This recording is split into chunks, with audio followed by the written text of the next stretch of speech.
Bonjour, quel bonheur de t'accueillir aujourd'hui pour ce moment d'étude et de partage autour de l'évangile du jour avec l'Angélus. Viens, installe-toi comme à la table d'un ami, ouvre ton cœur et laisse résonner en toi cette parole qui nourrit, qui relève, qui envoie. Peut-être te sens-tu parfois éloigné ou bien en quête d'un sens plus profond, d'un appel qui viendrait toucher ta vie, justement là où tu en es. Aujourd'hui, la parole vient te rappeler que tu es appelé, choisi, mis à part, non pas pour porter des charges, mais pour vivre la grâce et la mission que Jésus offre à chacun de ses enfants. Oui, aujourd'hui, il te parle personnellement, tu es de ceux qu'il aime et qu'il envoie. Le thème que nous allons explorer ensemble, c'est celui de l'appel. Être choisi, accueilli dans la grâce et invité à une vie de sainteté et de confiance. Paul, dans sa lettre, ne parle pas d'un appel réservé à quelques-uns, mais d'un mouvement de Dieu qui touche toute la terre, qui traverse les histoires, les cultures, les blessures. Peut-être, parfois, tu te demandes, suis-je vraiment concerné ? Dieu peut-il vraiment m'appeler alors que je me sens si ordinaire, si imparfait ? L'évangile d'aujourd'hui te répond avec force. Oui, c'est pour toi. La grâce et la paix t'attendent. Avant d'aller plus loin, écoutons ensemble la parole de Dieu dans l'évangile du jour. Nous lisons tout d'abord la lettre de Paul. Paul, serviteur du Christ Jésus, appelé à être apôtre, mis à part pour l'évangile de Dieu, à tous les bien-aimés de Dieu qui sont à Rome. Cet évangile, que Dieu avait promis d'avance par ses prophètes dans les Saintes Écritures, concerne son Fils qui, selon la chair, est né de la descendance de David et, selon l'esprit de sainteté, a été établi dans sa puissance de Fils de Dieu par sa résurrection d'entre les morts. Lui, Jésus-Christ, notre Seigneur. Pour que son nom soit reconnu, nous avons reçu par lui grâce et mission d'apôtre, afin d'amener à l'obéissance de la foi toutes les nations païennes dont vous faites partie. Qui veut faire partie, vous aussi, que Jésus-Christ a appelé. À vous, qui êtes appelés à être saints, la grâce et la paix de la part de Dieu, notre Père et du Seigneur Jésus-Christ. Parole du Seigneur. Puis, écoutons le psaume chapitre 98, versets 1 à 4. Chantez au Seigneur un chant nouveau, car il a fait des merveilles. Par son bras très saint, par sa main puissante, il s'est assuré la victoire. Le Seigneur a fait connaître sa victoire et révélé sa justice aux nations. Il s'est rappelé sa fidélité, son amour en faveur de la maison d'Israël. La terre tout entière a vu la victoire de notre Dieu. Acclamez le Seigneur, terre entière, sonnez, chantez, jouez. Enfin, méditons sur ce que Jésus lui-même enseigne dans Luc chapitre 11, versets 29 à 32. En ce temps-là, comme les foules s'amassèrent, Jésus se mit à dire : « Cette génération est une génération mauvaise. Elle cherche un signe, mais en fait de signes, il ne lui sera donné que le signe de Jonas. Car Jonas a été un signe pour les habitants de Ninive. Il en sera de même avec le Fils de l'homme pour cette génération. Lors du jugement, la reine de Saba se dressera en 7 ans en même temps que les hommes de cette génération, et elle les condamnera. En effet, elle est venue des extrémités de la terre pour écouter la sagesse de Salomon, et il y a ici bien plus que Salomon.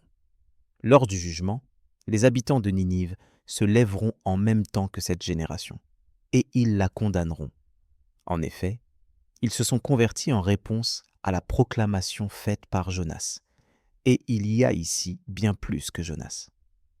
Ce passage de l'Évangile nous replace dans une réalité forte. Face au doute, à la recherche de signes extérieurs, Jésus nous rappelle que le plus grand signe, c'est lui-même, sa vie donnée, sa résurrection. Dans le contexte de sa vie, Jésus était souvent confronté à l'incrédulité, même de ceux qu'il avait entendus et vus agir de près. Il ne se détourne cependant pas, mais il invite à la conversion du cœur, à la confiance en sa parole, en sa présence. Il montre que Dieu accomplit ses promesses, non pas dans le spectaculaire, mais dans la fidélité de son amour et de sa victoire sur la mort.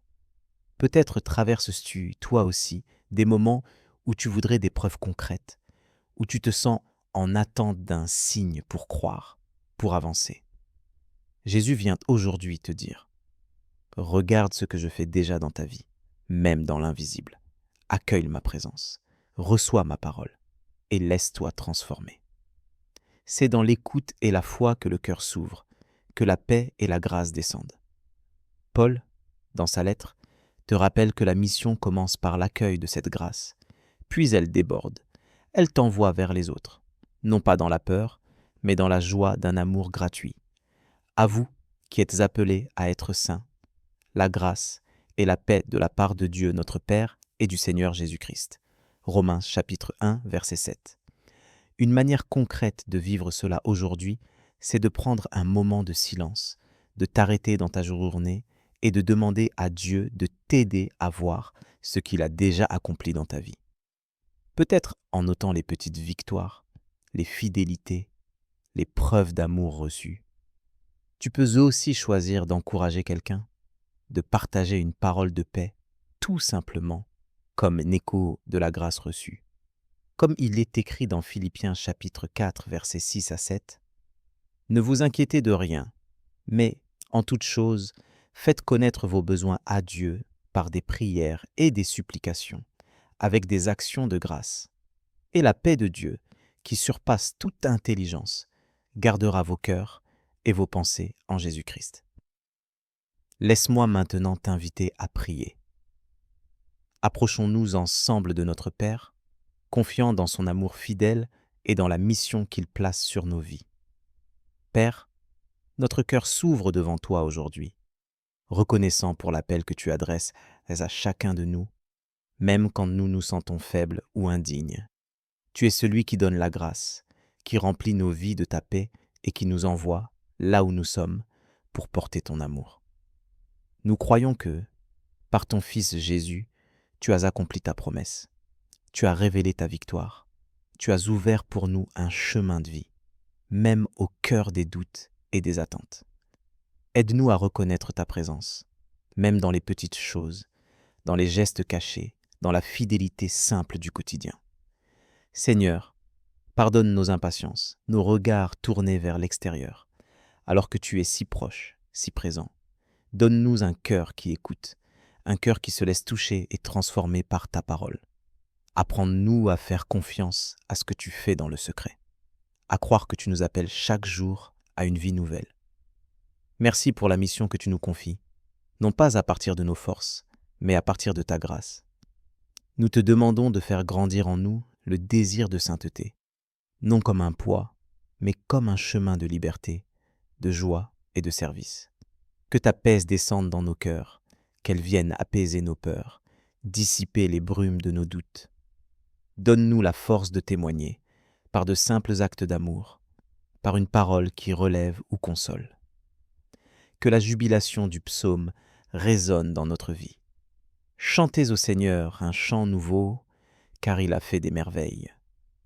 Que chaque jour, nous soyons attentifs à ce que tu fais naître autour de nous et que nous puissions, par notre présence, refléter un peu de ta lumière.